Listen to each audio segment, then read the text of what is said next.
Bismillahirrahmanirrahim. Assalamualaikum warahmatullahi wabarakatuh. Syukur Alhamdulillah kita bisa berjumpa lagi di channel ini. Sholawat dan salam selalu dan tetap tercurahkan kepada junjungan kita Nabi besar Muhammad sallallahu alaihi wasallam. Allahumma sholli ala sayyidina Muhammad wa ala ali sayyidina Muhammad. Harapan dan doa saya semoga saudaraku semuanya selalu diberikan kesehatan, dilapangkan rezekinya, diampuni dosa-dosanya, dan dipanjangkan umurnya. Amin ya rabbal alamin. Sahabat beriman yang dirahmati Allah, harta tahta wanita. Ketiga hal ini selalu dikait-kaitkan sebagai tantangan bagi para pria di luar sana. Bahkan dianggap sebagai kelemahan kaum pria. Tapi pernahkah Anda berpikir, apa saja yang menjadi godaan bagi kaum Hawa?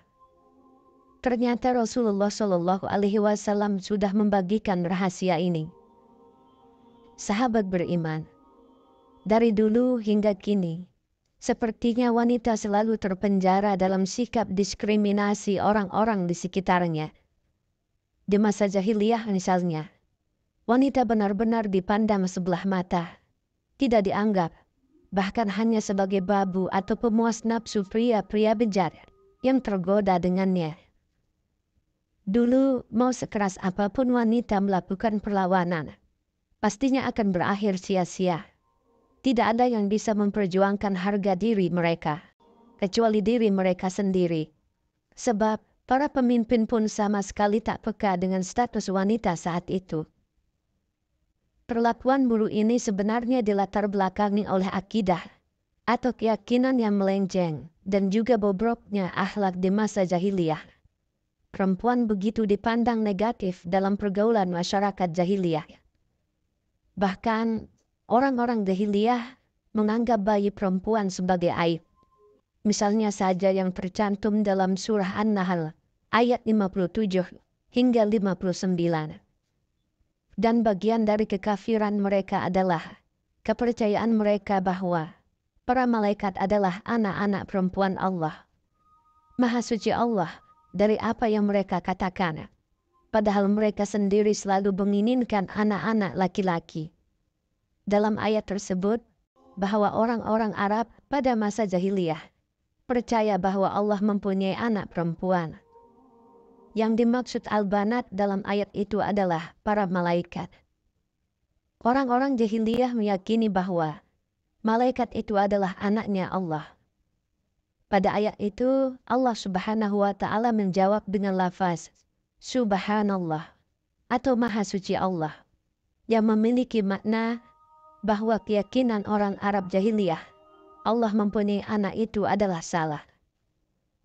Sementara orang Arab jahiliyah tidak menyukai anak perempuan. Di tengah huru-hara tersebut, Rasulullah Shallallahu Alaihi Wasallam pun hadir dan membela kaum-kaum tertindas, mengeluarkan mereka dari lubang gelap dan kembali mengangkat derajat mereka yang lemah, termasuk para perempuan. Hal ini diketahui dari ayat-ayat dan hadis yang menyatakan tentang persamaan derajat antara perempuan dan laki-laki. Contohnya pada surah An-Nisa ayat 124.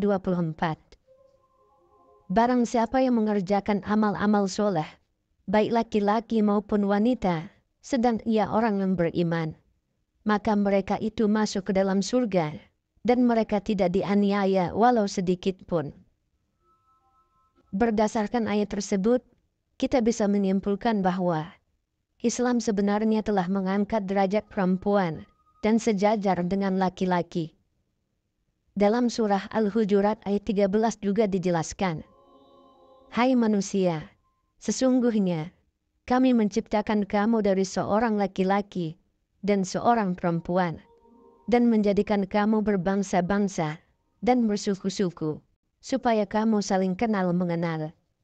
Sesungguhnya, orang yang paling mulia di antara kamu di sisi Allah ialah orang yang paling bertakwa di antara kamu.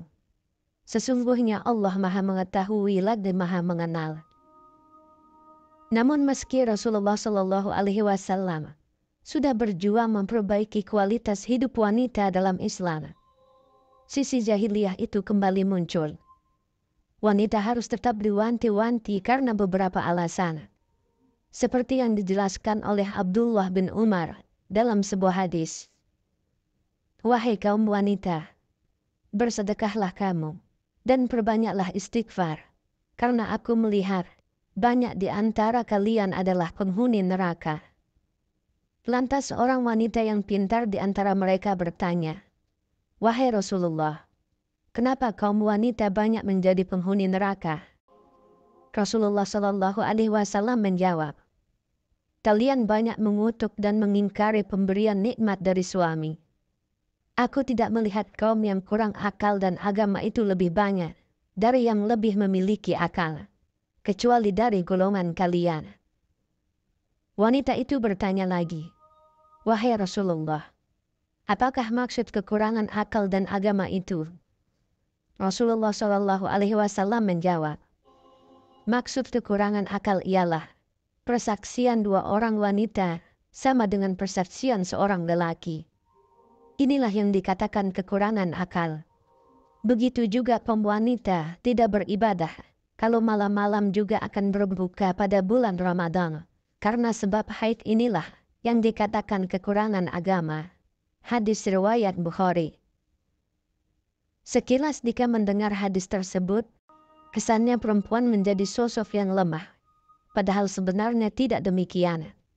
Secara psikologi, perempuan dinilai memiliki kepekaan sosial dan sisi emosional yang lebih tinggi dibanding laki-laki. Karena alasan inilah yang membuat beberapa ulama sepakat bahwa perempuan mungkin kurang jernih dalam mengambil keputusan, terutama terkait urusan-urusan publik.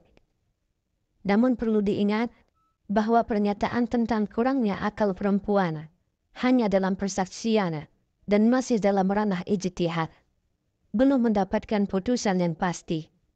Hal ini juga menyebabkan wanita sering dianggap kelas kedua dalam berbagai aspek, meskipun saat ini wanita dianggap memiliki potensi yang sama, bahkan lebih baik daripada laki-laki.